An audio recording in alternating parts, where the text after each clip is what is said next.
Nananawagan ng hustisya ang pamilya ng isang babaeng OFW sa Kuwait. Natagpo ang patay at naagnas na ang Pinay sa bakuran ng bahay ng kanyang amo. Narito po ang aking report. Hindi na napigilan ng kapatid ng OFW na pinatay sa Kuwait na maluha matapos makumpirmang ang nawawalang Pinay na si Daphne Nakalabanan ang natagpo ang inaagnas na sa bakuran ng kanyang amo. Nakakahinayang lalo't pauwi na sana si Daphne sa Pilipinas. Tinatanong namin siya kailan talaga ang uwi niya. Sabi niya, basta i-surprise ko kayo sa December. Ito pala yung surprise niya. Nang huling makausap noon pang May 2024, wala naman anyang nabanggit na problema ang kapatid. 2 buwan pa lang nawawala ang Pinay bago ito i-report ng mismong kapatid ng kanyang amo. Pakiramdam po ba ninyo tinago sa inyo yung insidente? Opo, baalak po talaga na itago po. Ang hiling lang po namin na sana makauwi yung kapatid namin. Tapos mabigyan po ng hustisya kung ano ang talagang nangyari po sa kanya. Bakit ganun po ang ginawa sa kanya? Yung kapatid mismo ng suspect, sinabi ng polis, investigate ng polis, nakita ng polis sa bahay, yung bangkay, advanced state of decomposition, 2 buwan na.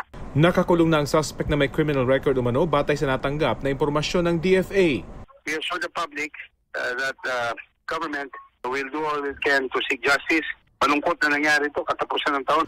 Rafi Tima nagbabalita para sa GMA Integrated News. Kaugnay nga sa nasawing OFW sa Kuwait na magdadalawang buwang nawala, kausapin natin si Department of Migrant Workers Secretary Hans Leo Kakdak. Magandang umaga at welcome po sa Balitang Hali. Yes, magandang umaga sa inyo, Sir Rafi, sa inyong mga tagapakinig, tagapanood. Opo, paano po nakumpirma ng DMW yung pagkasawi ng isang OFW sa Kuwait at ano po yung dahilan ng kanyang pagkamatay?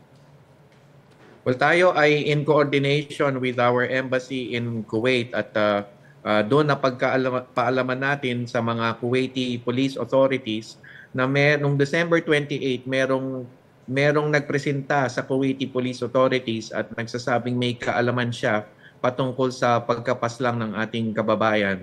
At mula doon ay ang ating lawyer, no, together with our embassy and our migrant workers office in Kuwait, coordinated with the Kuwaiti authorities, at yun nga, napag-alaman na rin natin na under custody by police authorities yung prime suspect na tinuro nung nagpresenta ng impormasyon sa kapulisan noong December 28. At mula noon ay tayo na ay merong koordinasyon sa police authorities at inaabangan natin, tambayanan natin ang resulta ng investigasyon na inaasahan natin magbibigay ng hustisya, prosecution, paglilitis doon sa prime suspect na nasa piitan ngayon. We have also communicated with the family. Yung nakapanayam ay kapatid, but we have communicated with the family of the husband, and there is a minor child involved. Kaya't kami rin ay nag-iingat para ilabas ang identity ng OFW, Fiesta official kahapon, at ayaw nating dagsain ng media yung pamilya, lalo na yung minor de edad na bata sa panahon ng Fiesta official sa mga ganitong klaseng panahon. May lumalabas na po bang motibo sa pagpatay sa biktima at 2 buwang siyang nawala pero nireport ng kanyang mismong kapatid ng suspect? Wala, ito ay bahagi pa ng ating pag-aantabay sa resulta ng investigasyon ng Kuwaiti authorities. This much we know.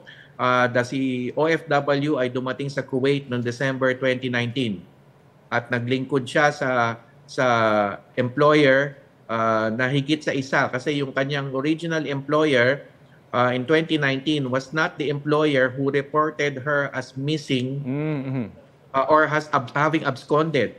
Absconded meaning terminate yung kanyang employment contract noong October 16, 2024. Ito ang public record na rineport ng kanyang employer noong October 16, 2024 ang kanyang pag-terminate o pag-abscond. Nakausap namin yung husband at sabi rin niya October ang huling komunikasyon sa kanila.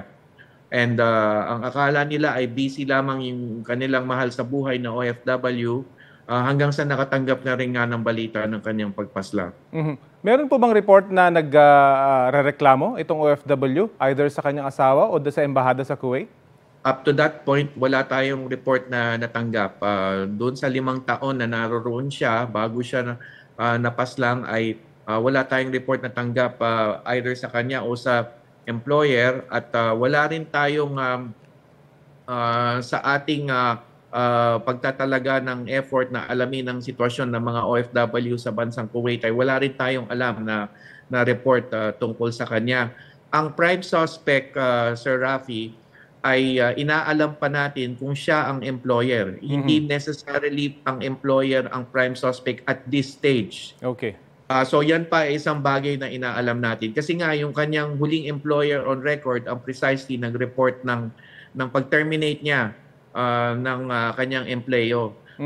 Pag-abscond is the other term that is being used. Ibig sabihin, hindi niya tinapos yung kanyang kontrata with the employer as of October 16, 2024. Pero hindi po na-report nung kanyang recruiter kung saan siya lumipat? Hindi ba dapat may coordination na ganoon yung mga OFW? Ang recruitment agency ay merong obligation to report, but at some point, after a 2-year period, yung original contract, the OFW reports himself or herself as a balik manggagawa or returning worker. Okay. No more intervention ng recruitment agency kasi nga supposedly bihasa na siya sa kaugalian at sistema sa host country. Kaya't ito ang kanyang ang sistema ay it is the OFW who renews the contract, decides to stay on, and in this case she decided to stay on beyond the original contract sa Kuwait. Nasaan na po yung labi nitong ating kababayan at kailan po kaya siya uuwi sa Pilipinas? Sa ngayon ay nasa authorities pa sa Kuwait. Alam naman natin sa sitwasyon na ganito, bahagi ang labi ng biktima sa investigasyon. Kaya't inaantabayanan pa natin na matapos ang investigasyon at once maayos na, no, okay na ang investigasyon in terms of pagsusuri sa labi, ay maiuwi na natin ang ating mahal na kababayan sa kanyang pamilya. At we assured, of course, nung kausap namin ng pamilya, we conveyed our utmost condolences, pakikiisa natin sa kanila at ganap na tulong, repatriation at legal assistance sa pagkamit ng hustisya at pagtulong na rin sa pamilyang naiwan, lalo na yung minor de edad na anak. Sige po. Maraming salamat po sa mga impormasyong ibinahagi niyo po sa Balitang Hali. Maraming salamat, Sir Rafi, at sa inyong mga tagapakinig, tagapanood. Maraming salamat po. Salamat po at Happy New Year. Si DMW Secretary Hans Leo Kakdak.